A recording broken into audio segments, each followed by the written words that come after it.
ছেলে মেয়েদের বাড়িতে আগ্রহ হওয়া ভালো।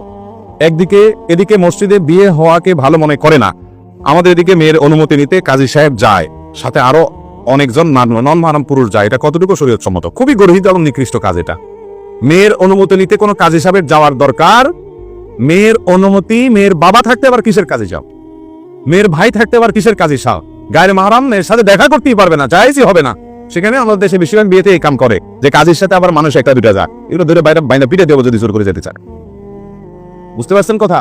বিয়ে বিশুদ্ধ হওয়ার জন্য এগুলো জরুরি না, বরং এগুলো কুসংস্কার, এগুলো ভুল। মেয়ের অনুমতি, মেয়ের বাপ যদি জিজ্ঞেস করেন মা তোমাকে অমুকের সাথে বিয়ে দিচ্ছি, এই ফ্যামিলি তুমি তো জানো সবকিছু, মেয়ে যদি আলহামদুলিল্লাহ বলে, বাস বাপ আয়সা বলবে আমার মেয়ের অনুমতি আছে, যথেষ্ট, আর কিছু লাগবে না। মেয়ের বাপ আয়সা মেয়ের পক্ষ থেকে প্রস্তাব দিবে অথবা কবুল বলবে, যথেষ্ট।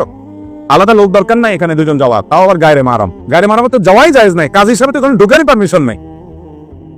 এগুলো আমাদের সমাজের পনাচার, এগুলো আমাদের সমাজের কুসংস্কার। ঠিক একইভাবে আপনার মসজিদে বিয়ে হওয়া জায়েজ কিনা বা বাসা হওয়া উত্তম কিনা, কোথা হওয়া উত্তম? একটা হাদিস আছে, আলিনু হাদান নিকাহ ওয়াজআলুহু ফিল মাসাজিদ, তোমরা এই বিয়েকে প্রচার করো। ওই যে যারা পলায় পলায় বিয়ে করেন তারা জেনে রাখেন, হাদিসে আসছে আলিনু হাদান নিকাহ, বিয়েকে তোমরা কি করো?